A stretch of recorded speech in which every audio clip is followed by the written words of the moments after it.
Cavite, Senator Lacson is recognized for his interjections with leave, of course, of the gentleman who has the floor, Senator Marcoleta. You may proceed, sir, if Senator Marcoleta so desires. Thank you, Mr. President. This is not an interpellation. Rather, this is a manifestation to be followed by a parliamentary inquiry. The gentleman may proceed then. Mr. President, I've been diligently reading and reviewing the rules of the Senate since I've been out of this august chamber for 3 years. Nowhere in our rules can I find a provision on a motion to dismiss, as submitted by the honorable gentleman from Tarlac. Neither is there a supplementary application of the rules of court to offer a space for such motion to dismiss, except perhaps in the committees performing their legislative inquiries in aid of legislation. Obviously, we are now assembled in plenary, not as an impeachment court, but as a legislative body, and I cannot relate to a motion in this plenary to an issue that involves a collective decision that falls solely and exclusively under the jurisdiction and authority of an impeachment court. Having said that, Mr. President, my parliamentary inquiry is addressed, of course, to the Senate President. Mr. President, how do we deal with the pending motion? I refer to the motion to dismiss. Shall we even take it up or deal with it? Kasi wala po sa rules natin. Paano wala tayo pong guidelines?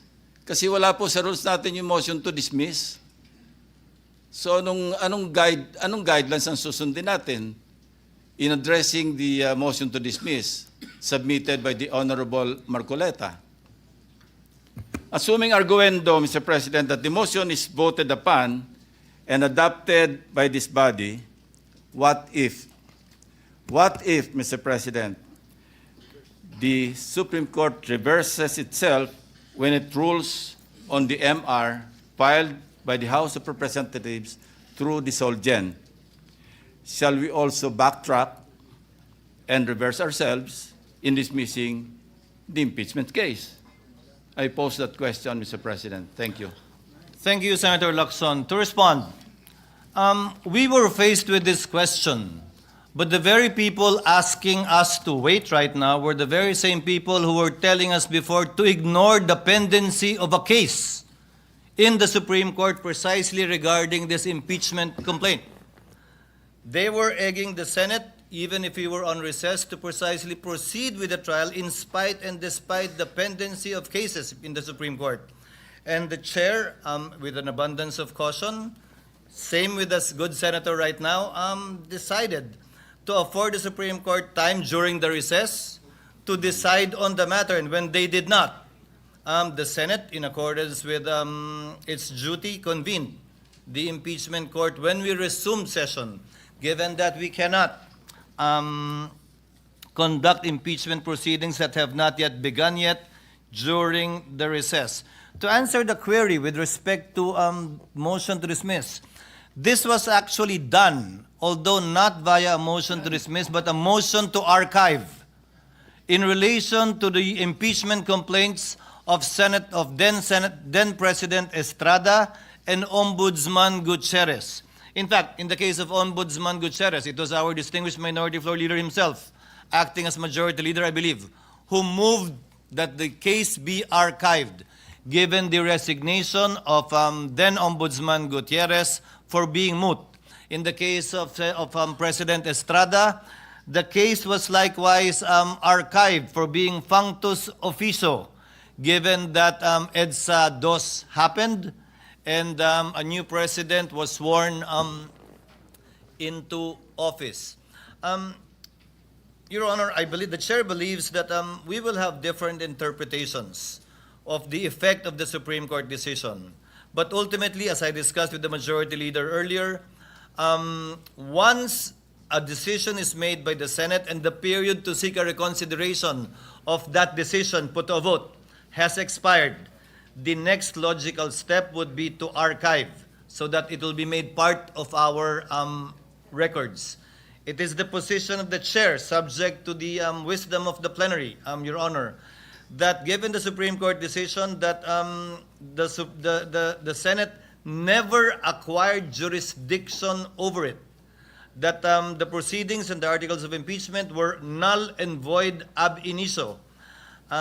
Indeed, there might not even be anything to dismiss, and the procedure would be more properly to archive, similar to what we have done in the past, so that these proceedings will still be made part of the Senate's records.